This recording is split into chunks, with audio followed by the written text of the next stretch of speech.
The Al-Qaeda terrorist attacks carried out in the United States on September 11, 2001, are simply called 9/11.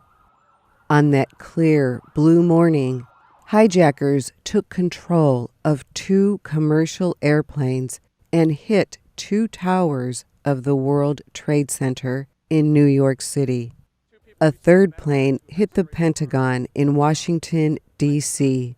A fourth airplane, United Airlines Flight 93, crashed into a field near Shanksville, Pennsylvania.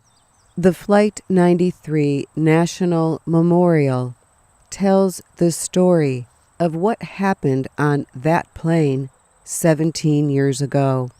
Flight 93 took off from Newark, New Jersey, with 37 passengers and 7 crew members. Its destination was San Francisco, California. As it flew west, 4 hijackers broke into the cockpit at the front of the plane. Shouts were heard by an air traffic controller in Cleveland, Ohio, and other pilots.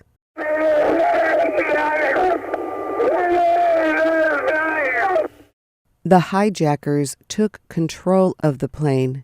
They turned it around and set it on a path toward Washington, D.C. The hijackers forced the passengers and crew members to the back of the plane.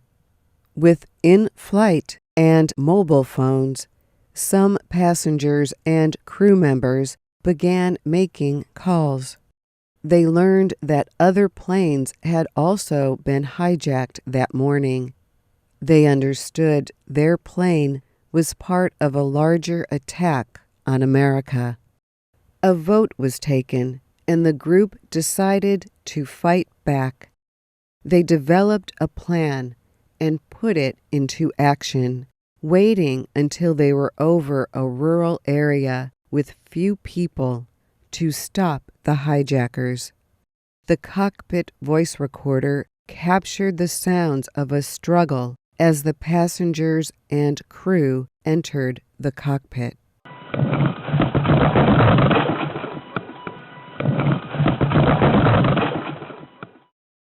In its final moments, the plane turned upside down and crashed deep into a field.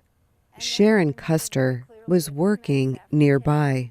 I heard this loud bang, and I couldn't imagine what was happening. So I went outside.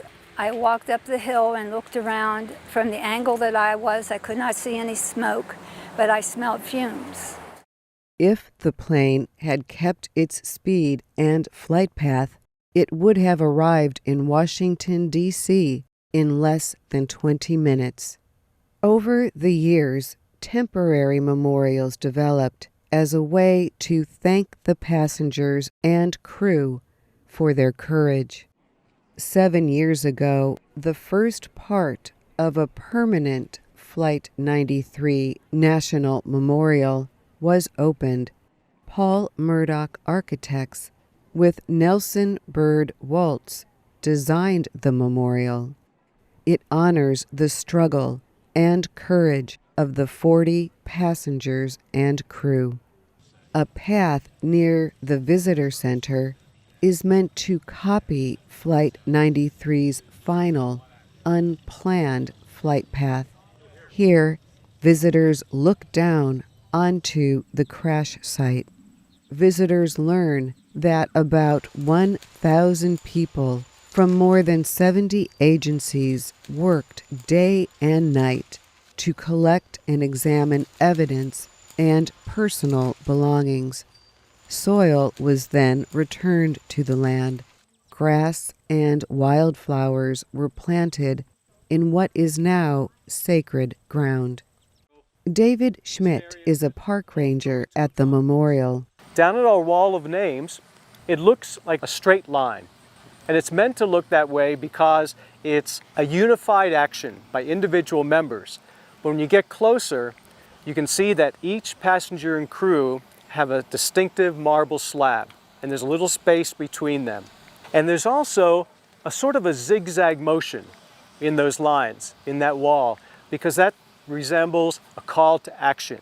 Everything inside this sloping wall here is considered sacred ground.